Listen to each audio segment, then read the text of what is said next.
Good afternoon, and welcome back to our plenary. We hope you've enjoyed lunch and obviously the breakout sessions before.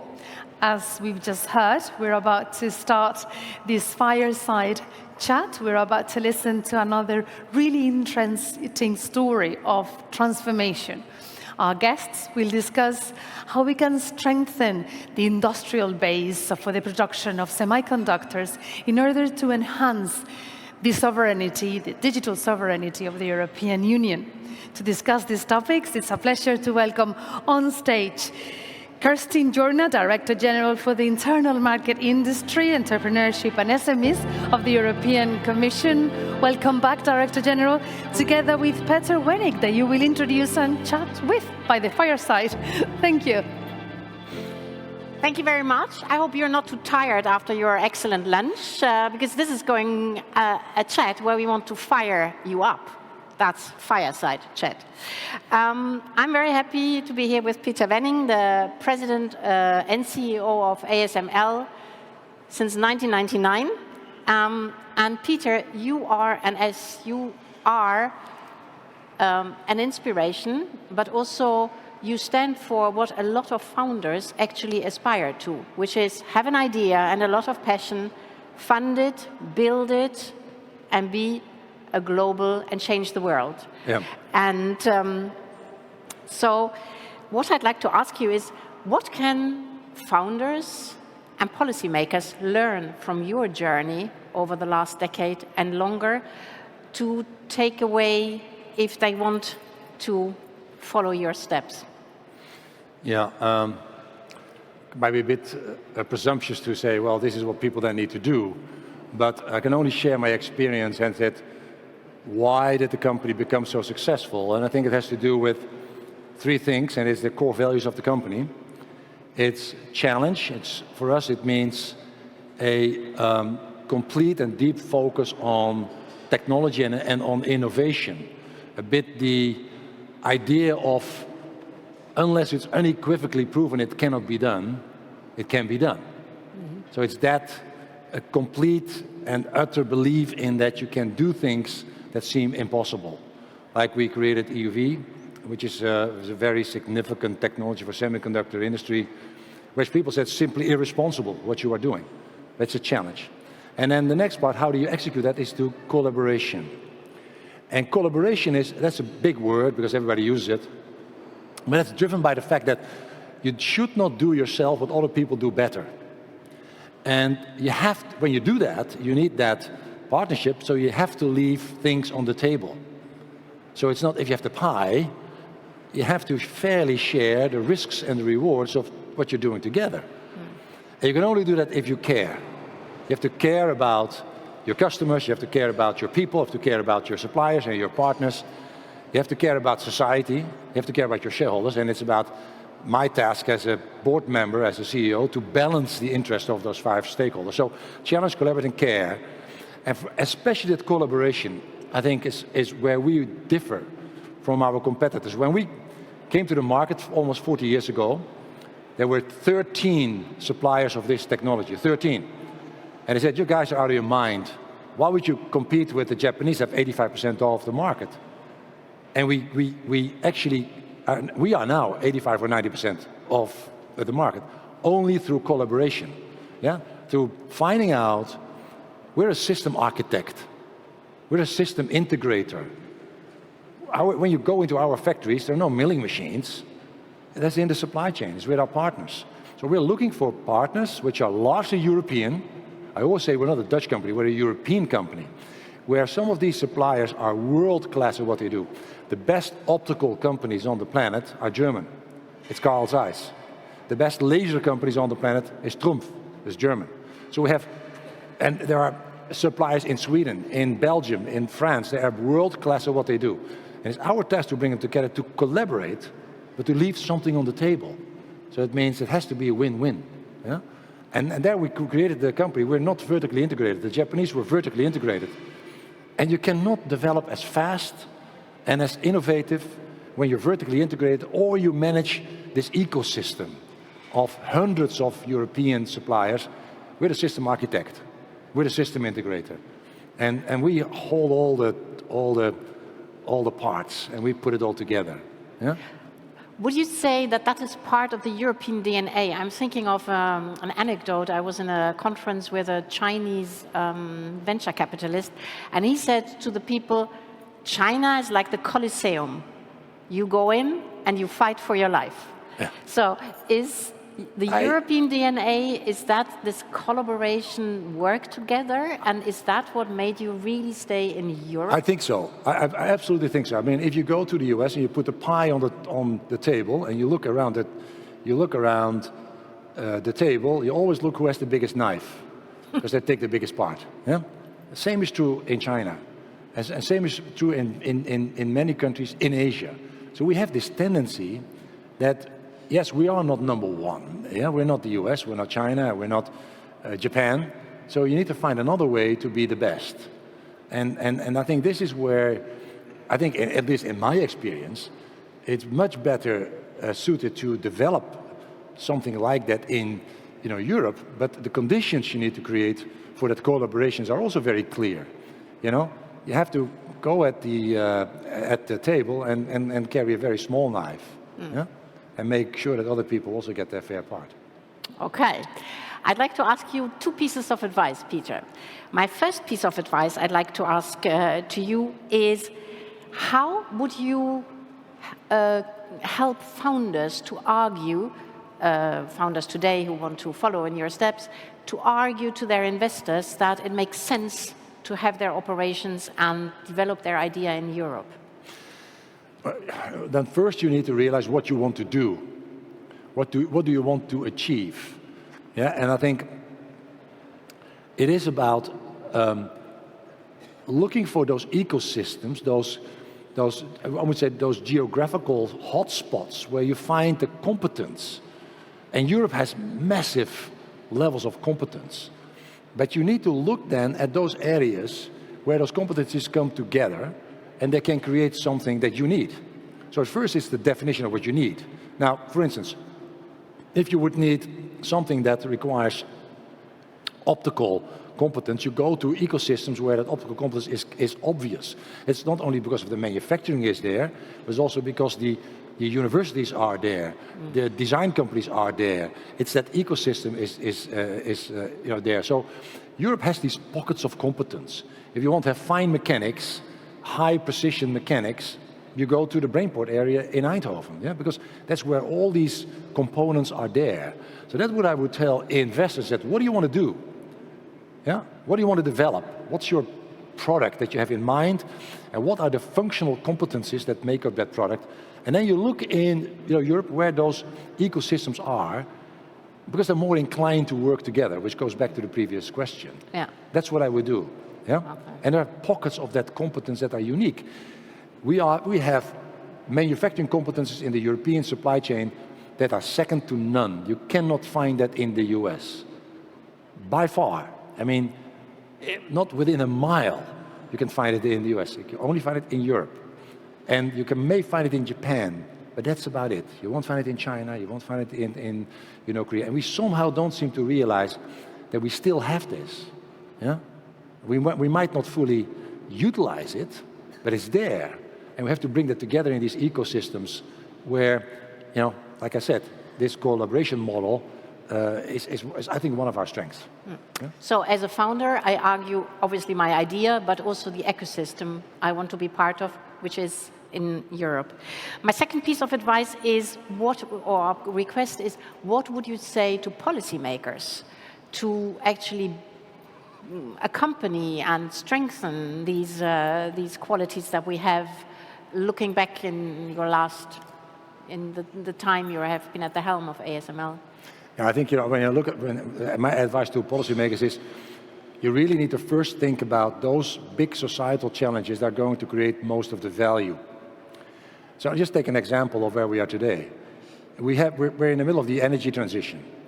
We're in the middle of the electrification of mobility. We're in the middle of dealing with demographics that are going to put a lot of stress on life sciences and on care. Yeah? So first you need to think about, okay, what are the big challenges that we need to face? Yeah, and then you think, okay, if that's the case, what is the systematic approach that we need to follow to actually tackle those issues, which has a beginning and an end? And what are the building components, the building blocks of such a systemic approach to these big challenges? And when you have that, you say, where do we find the competencies for each of those building blocks? Yeah? And then bring them together in those ecosystems. So you then couple them together and you stimulate those ecosystems. But first you need to have a vision. You need to have a vision on what are those big challenges. What is a systemic approach, yeah, to actually get to resolution? What are those building blocks? Where can I find them? How do they link together? That's directorship.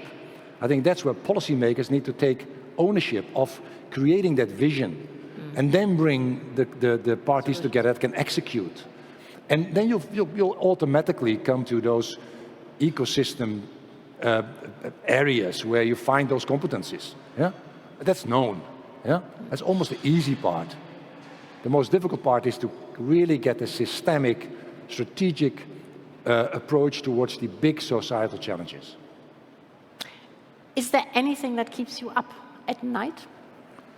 I sleep very well, luckily, and that's good. But I have, I once traveled with Madeleine Albright to China, and she passed away a few years ago. She's a great lady, and she says, you know, Peter, I'm an optimist that worries a lot, and that is also how I feel. And my worries, which doesn't keep me awake, are about I would say, the bifurcation of the world. 3 years ago, somebody would have asked me, Peter, what do you think about your industry, the semiconductor industry, the technology industry, in terms of deglobalization? I would have said, no, it's not going to happen. You know, this industry, semiconductor industry, was created in 40, 50 years' time. There are only 5 major semiconductor makers, 5 major equipment makers. It's super efficient, no borders, highly innovative, low cost. It just doesn't make sense to deglobalize. But when I think about this today, yes, the deglobalization, the bifurcation of the world has started. It's there. It's not going to return, and that gives us significant challenges, because it means that these geopolitical, socio-economic blocks, they certainly start to realize that given all these major societal challenges, these big transitions that are coming, if you don't create a position for your socio-economic bloc, that will in the end create the value so you can keep your society responsible. If you're not there, if you're not relevant in that game, then you actually lose it. You lose your seat at the table. I think that's what we're now seeing across the globe. I think that worries me, because that effectively means we're going to be less efficient. Just look at the chip. I'm big in favor of the CHIPS Act, in the US and in Europe. They're also happening in Korea. They happen in India, in China. They're everywhere. So if we then start to break up that seamless, very efficient, deflationary ecosystem, you know what's going to happen. We're going to be inefficient. I think we're going to be less innovative. Costs will go up. And I think it's going to be inflationary in the end. And that, we're in this transition period. And where things will move, if we're 10 years down the road, is probably clear.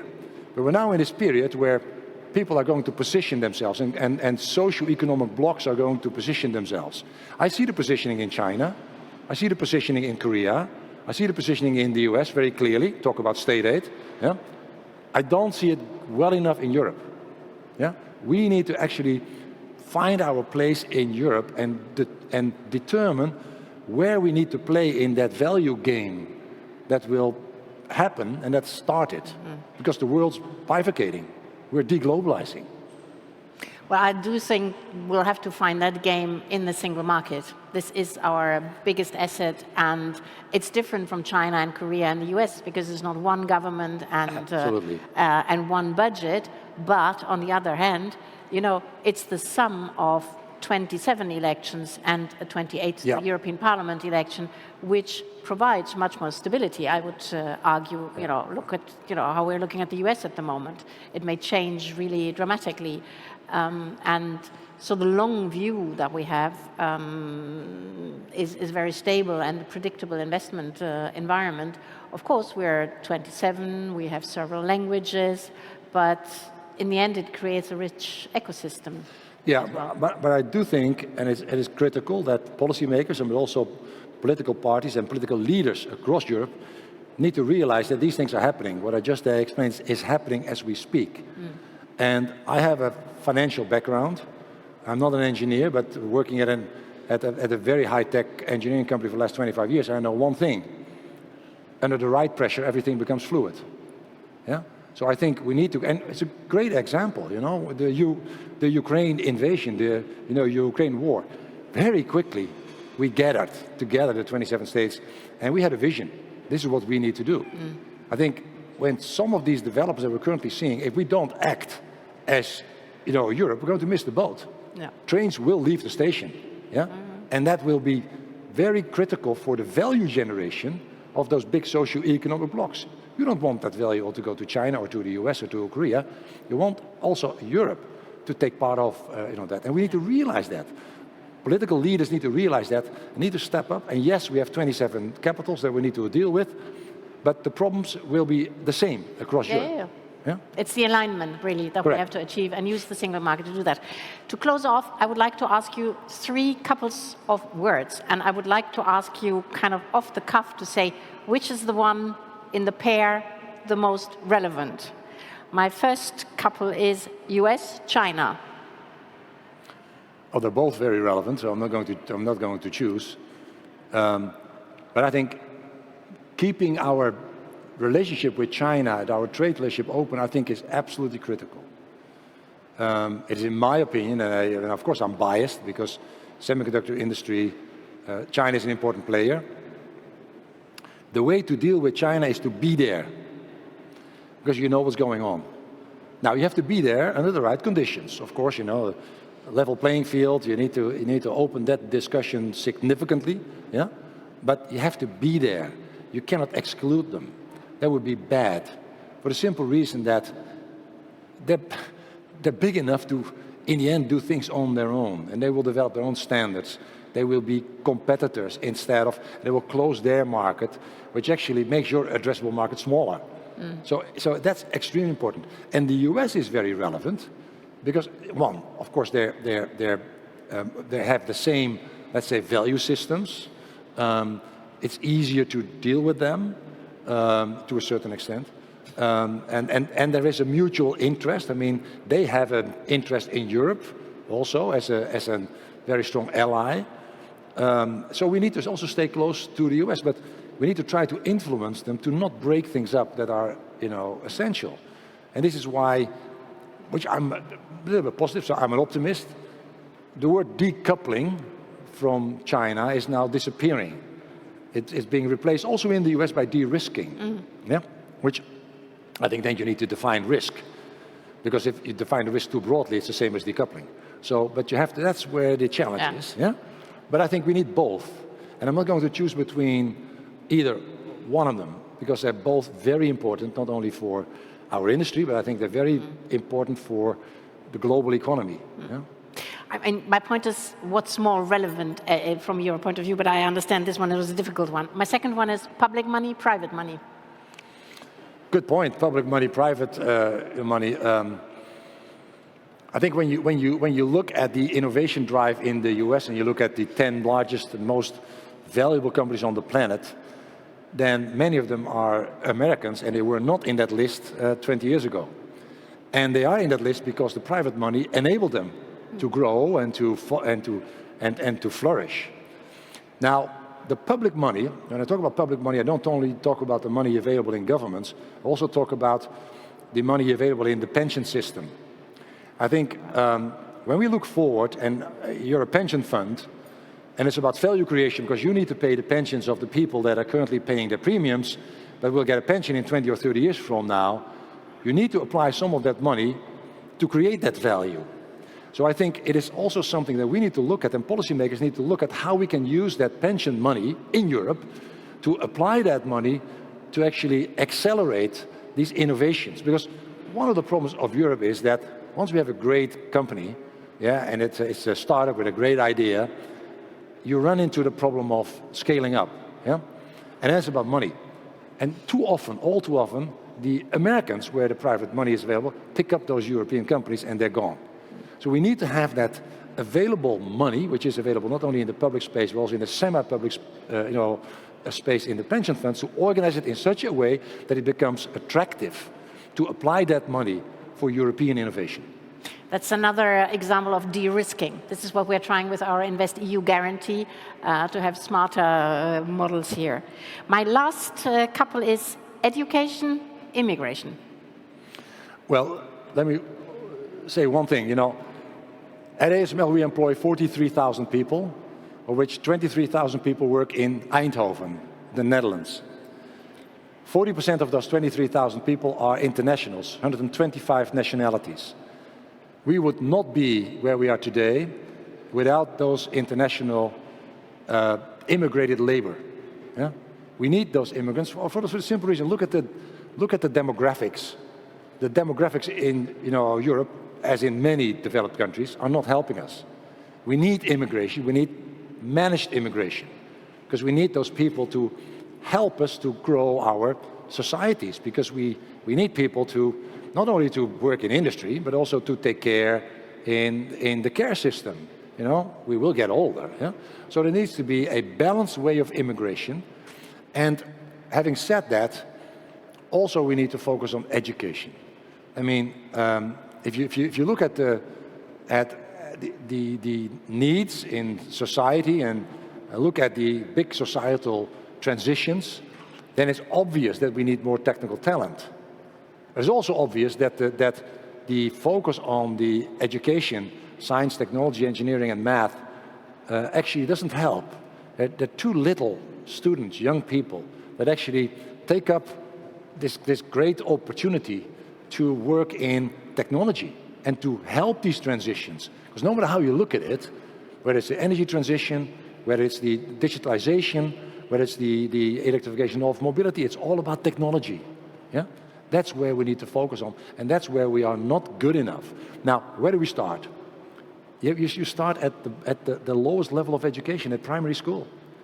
Actually, just an example, we at ASML, we set aside 13 million euros to actually educate and give technology lessons in primary schools. So we're reaching 180,000 kids with a program called Mad Science. Science is fun, it's crazy, do crazy stuff. You need to inspire people, and you need to inspire kids, because this is not only about now, it's about 10 years from now, it's about 20 years from now. That's where we need to start. And that's where we need to put much more effort and much more focus, much more marketing, you could say, public money and private money. Companies need to play a decisive role there. We once had a group of kids coming to ASML. It happens very often. And 23,000 people, big industrial site. We gave them French fries and all that stuff. And they were primary school kids. And at the end of this tour, I was there. This young girl came to me and says, I'm not the smartest in the class. I'm not the best. But do you think I can work in your company when I grow up? I said, of course you can work in our company, because we need everybody. Yeah? It just shows that you can inspire young people. Yeah? And you can inspire children. And this is what we need to do much more. Yeah? And that's clearly also up to local governments. It's not only European, but you have school systems are all different in these countries. You need to look at some level of harmonization. Yeah? So what can we do? What are key elements of the education system that you want to see back in every country? Yeah? That's what we can do on a European level. Of course, you need to roll it out locally. Yeah? But business needs to take a role there. It's not only governments, it's not only the departments of education. you have to do this together. It's about collaboration. Yeah. It's about the new formats that we need to face Absolutely. these challenges that are coming. Absolutely. And as far as industrial policy is concerned, we have the alliances, which is a new format. We have the Single Market Enforcement Task Force, which looks not at the rules, but just, it's the economy stupid. Where is something standing in the way of a business model? And, well, we come to the end of our session. Thank you so much, Peter. At least for me, I can say you inspired me to aspire. I don't know about you. Big applause, please, for Peter for sharing with us. Thank you. Pleasure.